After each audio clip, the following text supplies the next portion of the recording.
Selamat pagi, Assalamualaikum warahmatullahi wabarakatuh. Waalaikumsalam warahmatullahi wabarakatuh. Selamat pagi Muhammad Yahya. Ada yang bisa saya bantu hari ini? Ya, hari ini kita akan diskusi tentang konsep riba secara Islam. Bisa Anda jelaskan tentang hal ini? Tentu, dalam Islam, riba merujuk pada praktik mengambil atau membayar bunga dalam transaksi keuangan. Riba dianggap tidak sesuai dengan prinsip keadilan dan keseimbangan dalam Islam. Oleh karena itu, praktik riba dilarang dalam hukum Islam. Ini bertujuan untuk melindungi keadilan sosial dan menghindari eksploitasi ekonomi. Ada aspek tertentu yang ingin kamu diskusikan lebih lanjut? Banyak kasus yang masih abu-abu terkait dengan riba. Misalnya seorang pegawai negeri sipil pinjam uang ke bank kemudian untuk membangun rumah. Apakah ini masuk bagian dari riba atau Memang, tidak? dalam Islam, riba biasanya merujuk pada bunga atau keuntungan yang diperoleh dari pinjaman uang. Jika kamu meminjam uang dari bank dan ada bunga yang harus dibayar, ini dianggap riba dan dilarang. Namun, ada juga situasi di mana kejelasan mengenai apakah suatu transaksi termasuk riba atau tidak bisa menjadi abu-abu. Contohnya, dalam beberapa produk keuangan, seperti pembiayaan atau investasi, penting untuk memastikan bahwa tidak ada unsur bunga yang diterapkan. Kasus yang lain juga orang memberi kendaraan operasional untuk kebutuhan sehari-hari. Nah, itu Membeli kendaraan. ya bagaimana menurut kamu? Jika kamu membeli kendaraan secara kredit, penting untuk memeriksa syarat dan ketentuan perjanjiannya. Dalam Islam, jika ada bunga yang dibebankan pada pembayaran cicilan, maka itu bisa dianggap sebagai riba. Namun, ada beberapa lembaga keuangan yang menawarkan produk pembiayaan sesuai prinsip syariah, yang tidak melibatkan bunga. Jadi, jika memungkinkan, kamu bisa mencari opsi pembiayaan yang sesuai dengan prinsip syariah. Bisa dijelaskan sedikit tentang konsep perbankan syariah? Tentu, perbankan syariah adalah sistem perbankan yang beroperasi berdasarkan prinsip-prinsip syariah Islam. Prinsip utamanya adalah menghindari riba, bunga, gharar, ketidakpastian, dan maisir, judi. Berikut adalah beberapa konsep dasar dalam perbankan syariah. 1. Mudharabah. Kemitraan di mana satu pihak menyediakan modal, sementara pihak lain mengelola usaha. Keuntungan dibagi sesuai kesepakatan, tetapi kerugian ditanggung oleh penyedia modal. 2. Musyarakah. Kemitraan di mana semua pihak menyediakan modal dan berbagi keuntungan serta resiko sesuai kontribusi masing-masing. Ijarah, sewa-menyewa, di mana bank membeli aset dan menyewakannya kepada nasabah dengan pembayaran sewa. 4. Murabahah, penjualan dengan markup, di mana bank membeli barang dan menjualnya kepada nasabah dengan harga yang telah disepakati tanpa bunga. Perbankan syariah bertujuan untuk memberikan layanan keuangan yang adil dan sesuai dengan prinsip-prinsip Islam. Nah, di bulan Ramadan seperti hari ini yang jelang hari raya, biasanya beberapa umat Islam sebagian melakukan gadai barang untuk keperluan lebaran. Menurut pandangan kamu, apakah ini masuk riba atau bagaimana? Menggadaikan barang atau barang jaminan biasanya dilakukan dalam bentuk pinjaman dengan bunga. Dalam Islam, praktik ini bisa dianggap sebagai riba jika ada bunga yang dibebankan. Riba adalah hal yang dihindari dalam Islam karena dianggap tidak adil dan bisa menyebabkan eksploitasi. Namun, jika seseorang membutuhkan dana dan tidak ada pilihan lain, penting untuk mencari solusi keuangan yang sesuai dengan prinsip syariah, seperti melalui lembaga keuangan syariah yang menawarkan solusi tanpa riba.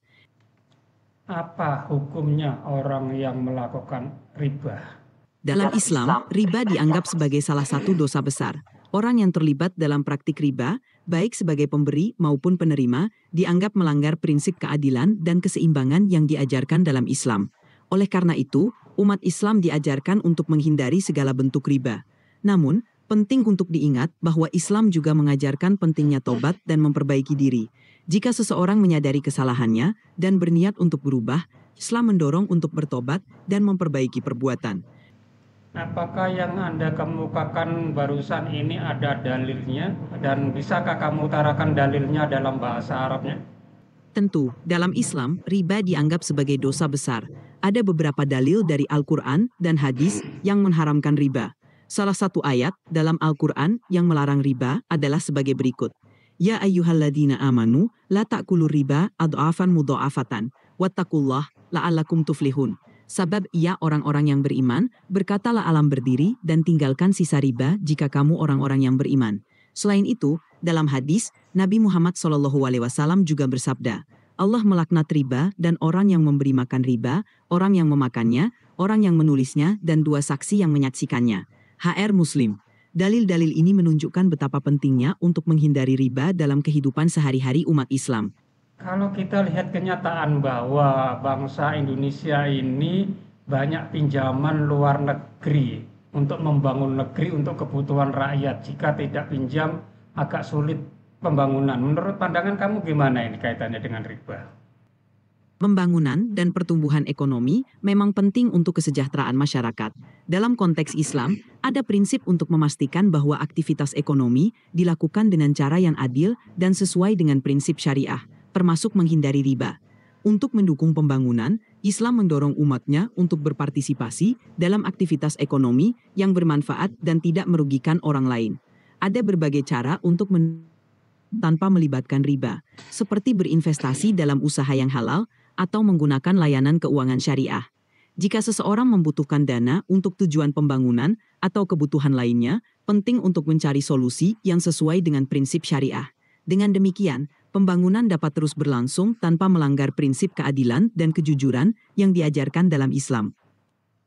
Untuk mengembangkan bisnis, sebagian dari umat muslim juga menggunakan jaminan barang, aset, dan tanahnya untuk pinjam bank. Ini bagaimana menurut pandangan? Menggunakan jaminan barang dalam transaksi keuangan bisa menjadi solusi ketika seseorang membutuhkan dana, misalnya untuk mengembangkan bisnis. Dalam Islam, ada prinsip keadilan dan kejujuran yang harus dijaga. Jika transaksi tersebut melibatkan riba, maka itu harus dihindari. Namun, ada alternatif lain yang sesuai dengan prinsip syariah. Seperti 1. Murabahah. Bank membeli barang yang dibutuhkan dan menjualnya kepada nasabah dengan harga yang telah disepakati, tanpa bunga. 2. Ijarah. Sewa-menyewa, di mana bank menyewakan barang kepada nasabah dengan pembayaran sewa.